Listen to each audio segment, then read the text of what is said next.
Hello welcome friends. तो अगर आप एलएनएमयू का स्टूडेंट्स हो तो मैं आपको बता दूं कि आज के न्यूज़पेपर में आपके लिए एक बहुत बड़ा न्यूज़ आया हुआ है। इसको आप ढंग से सुनना दोस्तों।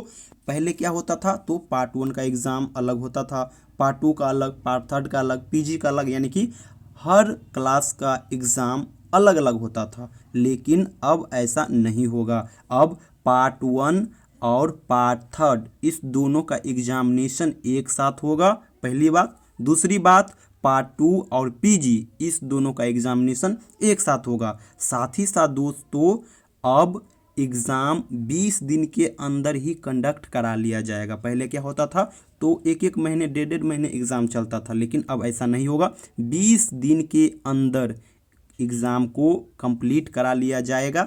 साथ ही साथ जैसे मान लीजिए आपका एग्ज़ामिनेशन सेंटर मधुबनी के किसी कॉलेज में हो या फिर कहीं पे भी हो, तो जहाँ पे आपका एग्ज़ाम सेंटर है वहाँ पे जैसे ही एग्ज़ाम कंप्लीट होता है, आपकी कॉपी को तुरंत वहीं से जहाँ पे कॉपी का मूल्यांकन होगा वहाँ के लिए भेज दिया जाएगा। और सबसे बड़ा न्यूज़ ये है दोस्तों कि अगर आप पार्ट 1 में फेल कर जाती हो तो पार्ट 3 का फॉर्म नहीं फिल कर पाओगे।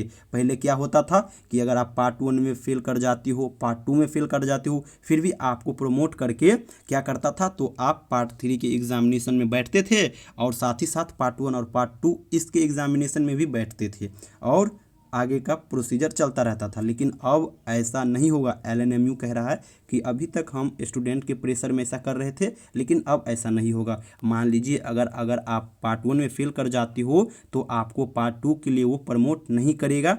आपको फिर से एक साल वेट करना होगा, फिर से एनुअल एग्जामिनेशन में एपियर हो करके एग्ज़ाम देना होगा और फिर अगर क्वालिफाई करती हो फिर आप पार्ट 3 के लिए एलिजिबल होगे। अगर नहीं होगा तो आप को फिर से एग्ज़ाम में बैठना पड़ेगा। जिस प्रकार से बिहार बोर्ड में होता है कि जो स्टूडेंट्स इस बार पास नहीं हुए वो फिर से एग्ज़ाम में बैठेंगे, जो कि एलएनएमयू में पहले नहीं था। पहले क्या होता था, तो पार्ट 1 में अगर आप फेल हो जाते हो तो पार्ट 2 में चल जाते थे और पार्ट 2 का एग्ज़ाम भी होता था और जब टाइम आता था पार्ट 1 का तो उसका भी एग्ज़ाम होता था। लेकिन अब ऐसा नहीं होगा। अगर आप पार्ट 1 में फेल हो तो फिर से आप पार्ट 1 का एग्ज़ाम दो, फिर पार्ट 3 के लिए आप एलिजिबल होगे, है ना। तो ये है और यही सब न्यूज़ में आया हुआ है। और साथ ही साथ ऐसा भी बात कहा गया है कि कम समय में एग्ज़ामिनेशन हो जाए, इसके लिए ये लोग कमेटी बनाए हैं और इस पे कड़ा निर्णय लिए हैं और इसको ये लोग बहुत ही जल्द लागू भी करेंगे। साथ ही साथ इन लोगों का कहना है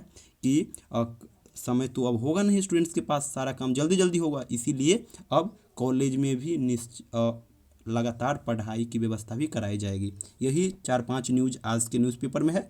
डिग्री पार्ट 2 एवं पीजी स्तरीय कोर्स की सेमेस्टर वाइज परीक्षा एक साथ, यानी पीजी और पार्ट 2 का एग्ज़ाम एक साथ, पार्ट 1 पार्ट 3 का एग्ज़ाम एक साथ। डिग्री पार्ट 1 पास छात्र ही भर सकेंगे डिग्री पार्ट 3 का परीक्षा फॉर्म। देख रहे हैं ना, अगर आप पार्ट 1 में पास हो फिर तभी आप पार्ट 3 के लिए अपियर होगे, परीक्षा फॉर्म भर पाओगे, अदरवाइज आपको नहीं भरने दिया जाएगा। अधिकतम 20 दिनों में पूरी कर ली जाएगी परीक्षा, यानी 20 दिन से ज़्यादा वो नहीं लेगा, 20 दिन के अंदर एग्ज़ाम कंप्लीट करा लेगा।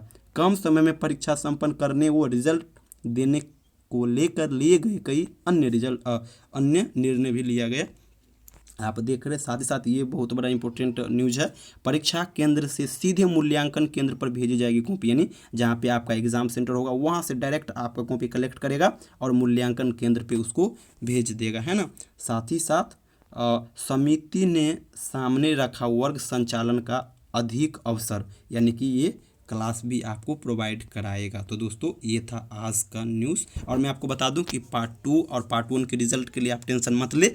मार्च में अब कभी भी अगर बात करें पार्ट 2 का, तो हमको लग रहा है 7-8 तारीख के अंदर में पार्ट 2 का रिजल्ट दे देगा, क्योंकि सेशन अब बहुत पीछे हो रहा है और यही कारण है कि एलएनएमयू ये सारा कदम उठा रहा है। Thank you so much.